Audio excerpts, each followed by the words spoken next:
Hi, I'm Lisa Murphy, and today's topic is Mother Goose is on the loose, how nursery rhymes are not just for circle time anymore. And the idea here is that we're going to recite a couple of nursery rhymes together, and then I'm going to show you some activities that you can put into your classroom and extend it outside of circle time.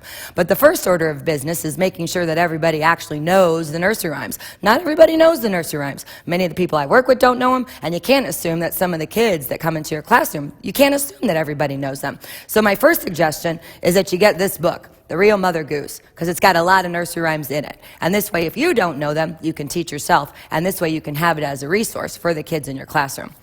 But you don't have to jump into the nursery rhymes right away. You can actually start by just starting to read books that rhyme to the kids and get their ears kind of accustomed to listening to that rhyming pattern. I especially like this one, Each Peach, Pear, Plum. And the reason why I especially like it is because not only does it get kids used to hearing that rhyming and that rhythm and that repetition, but it starts to expose them to some of the characters that they'll meet when you start doing fairy tales and nursery rhymes in your classroom. So I'm going to read it to you.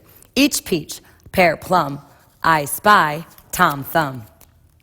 Tom Thumb is in the cupboard. I spy Mother Hubbard. Mother Hubbard's in the cellar. I spy Cinderella. But that's kind of a funny page because it only rhymes in a couple of states. Cinderella's on the stairs. I spy the 3 bears. The 3 beds are out hunting. I spy Baby Bunting. Baby Bunting's fast asleep. I spy Little Bo Peep. Little Bo Peep is up the hill. I spy Jack and Jill. Jack and Jill are in the ditch. I spy the Wicked Witch. The Wicked Witch is over the woods. I spy Robin Hood. Robin Hood is in his den. I spy those bears again. The 3 bears are still hunting. They spy Baby Bunting. Baby Bunting's safe and dry. I spy a plum pie. Plum pie is in the sun. I spy everyone. So that's one of the ways that you can get it going. The first rhyme, though, that we're going to jump right into is Jack Be Nimble. And I'm going to walk over here so I can show you some of the activities that I'm going to demonstrate for you. The poem goes like this. Jack be nimble, Jack be quick, Jack jump over the candlestick. And 2 very easy ways that you can extend that out of the circle time area is by doing 2 different things. The first one is crayon melting art. Crayon melting.